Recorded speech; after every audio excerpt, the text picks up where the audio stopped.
윤석열 전 대통령 취임 2달 뒤인 지난 2022년 7월 국토교통부는 양평군청 등 관계기관에 서울 양평고속도로 원안에 대한 검토 의견을 달라고 요청합니다.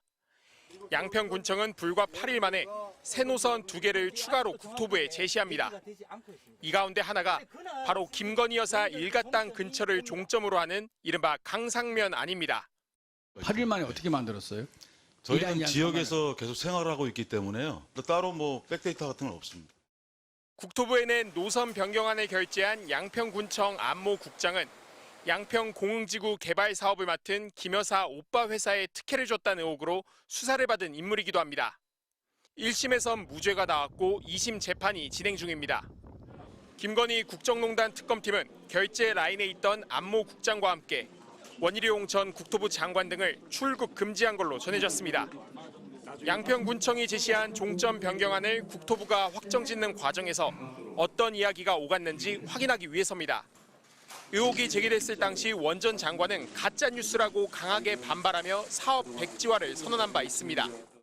저의 정치 생명과 장관직을 걸었지 않습니까? 민주당은 민주당 간판을 거십시오. 이재명 대표 민주당 간판 걸고 붙읍시다. 원 전 장관은 삼부토건 주가 조작 의혹의 시작으로 알려진 지난 2023년 우크라이나 재건 포럼에도 연루돼 있는 상황.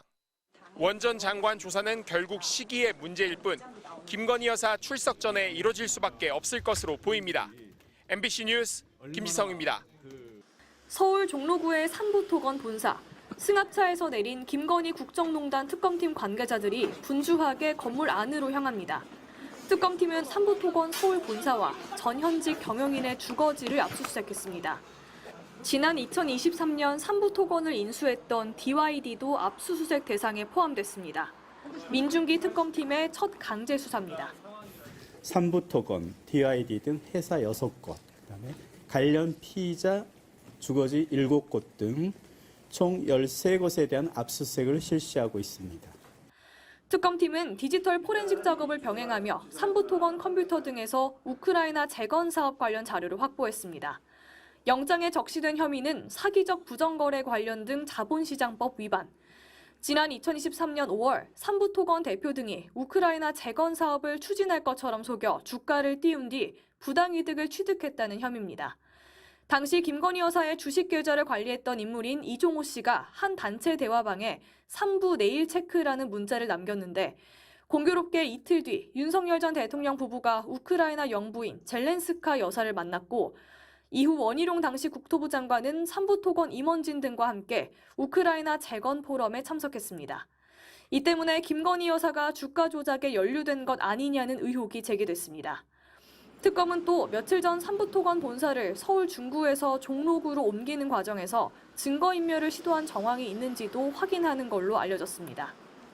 문홍주 특검보는 삼부토건부터 강제 수사에 들어간 이유에 대해 가장 먼저 준비했고 국민적 관심사가 가장 큰 사건이라고 설명했습니다. MBC 뉴스 구민지입니다.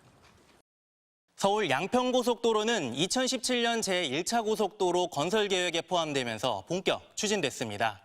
상습 정체 구역인 국도 6호선의 통행량을 분산시키고 서울로 가는 접근성을 높인다는 게 이 고속도로의 구상입니다.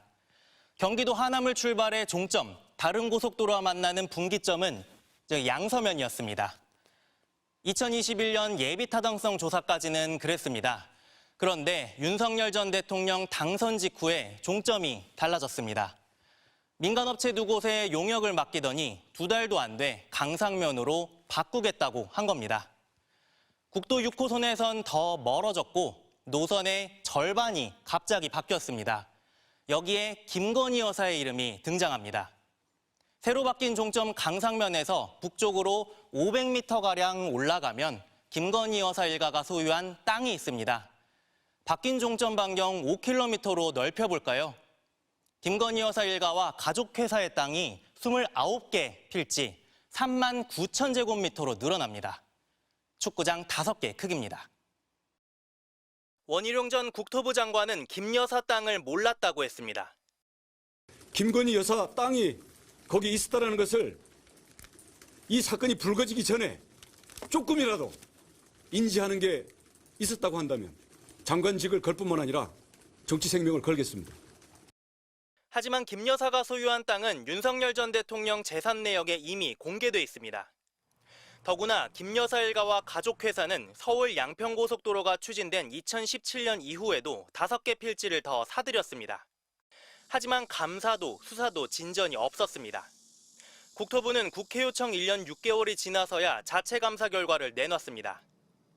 공무원 7명이 징계를 받았는데 행정적 관리 소홀 책임만 물었을 뿐 정작 왜 종점을 바꾸게 됐는지는 밝히지 않았습니다.